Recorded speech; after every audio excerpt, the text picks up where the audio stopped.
กเมียเขากลางคืนบ่นอนกลางเว้นนั่งเหงาผู้ใดเว้าให้ได้แต่สั่งเงินทองบ่หาปานพี่บ้าคิดมา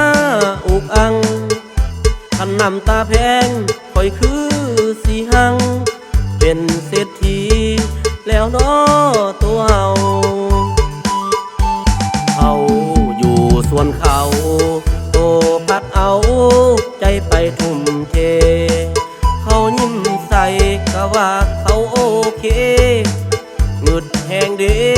น้อใจของเฮาตั้งวงกับหมู่เอายกแม่สู่ดื่มเพื่อลืมเขาสวงเมาแล้วพัดแหงกว่าเก่าเบียร์หรือเหล้าก็เอาเฮาบ่อยู่ที่ตายนำเมียเขาเว้ามาเครียดให้เจ้าของหูอยู่ว่าบ่ถูกต้องแต่ห้ามใจเจ้าของบ่อยู่แม่ห้างแม่ไม้ผู้แสบผู้สาวแตกอยู่ฟู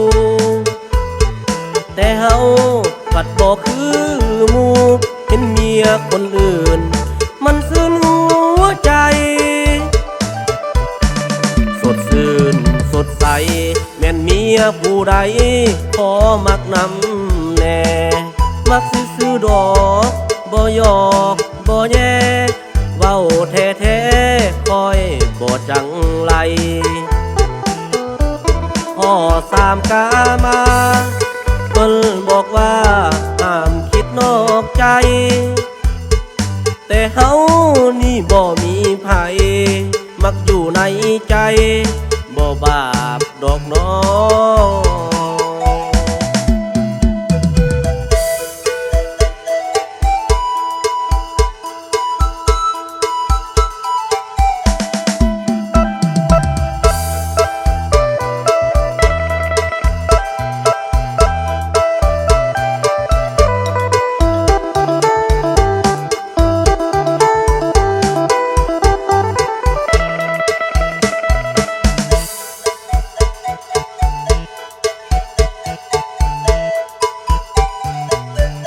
ตายนำเมียเขา